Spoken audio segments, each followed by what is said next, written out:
The goat needed an hour and a half of braising, so we elected to wait it out in my apartment.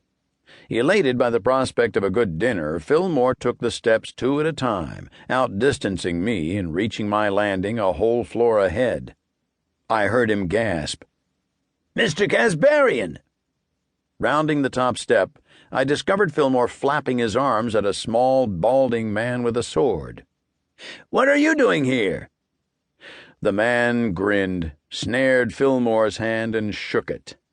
"Dr. Fillmore!" And to me, "Dr. Brown?" I, of course, made no reply to this, but Mr. Casbarian took that as an affirmation and bowed formally. Punctuated with a small flourish of his scabbard, it came off quite well. Only then did he respond to Fillmore's question. "Why, your secretary arranged an appointment, as instructed by you, enthusiastically, confidently, yesterday, and I'm flattered and pleased to see you both. 20 minutes late, but, as you remember, Dr. Fillmore, a man like me does not live by hard and fast rules and regulations either." With that, he drew his sword and performed a short dance in my hallway, as though demonstrating how a man who dislikes hard and fast rules might behave. "Mr. Casbarian." It sounded like a sigh, but Mr. Casbarian took it as an appeal and turned questioningly to Fillmore, who had no choice but to continue.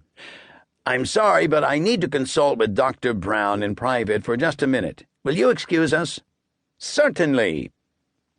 Having prepared my escape from the moment I first saw the sword, I held my key at the ready.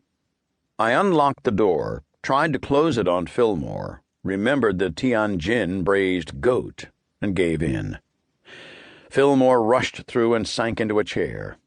On the other side of the wall, Mr. Casbarian seemed to be contentedly chanting to himself in a language other than English. I leaned against the door and nodded toward the sound. "Mr. Casbarian's here."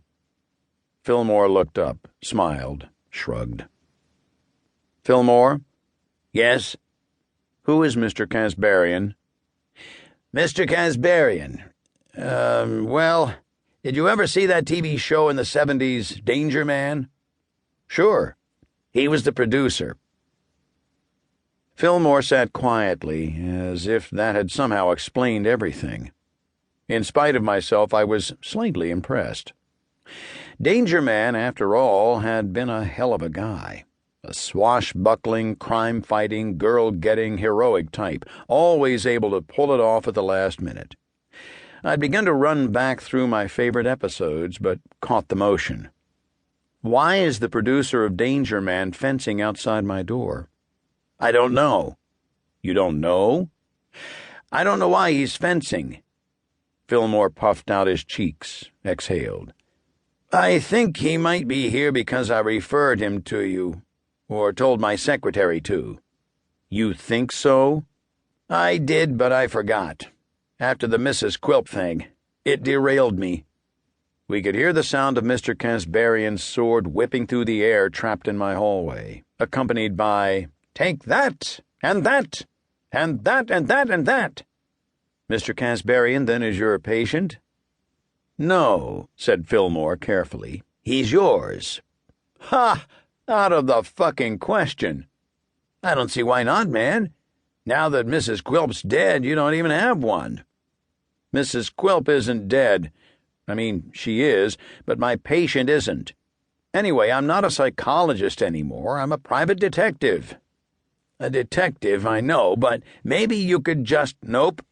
I really thought you might enjoy him." I considered this, cracked open the door to reveal a beaming, waving Mr. Casbarian, and closed it without comment. "The thing is," Fillmore went on, "after running this super character through his paces year after year, he began to believe himself superior to Danger Man and capable of performing heroic deeds."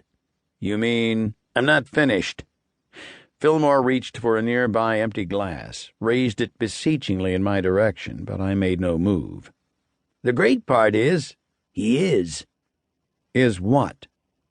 "Mr. Casbarian seems to have somehow, psychodynamically, grafted Danger Man's abilities onto himself."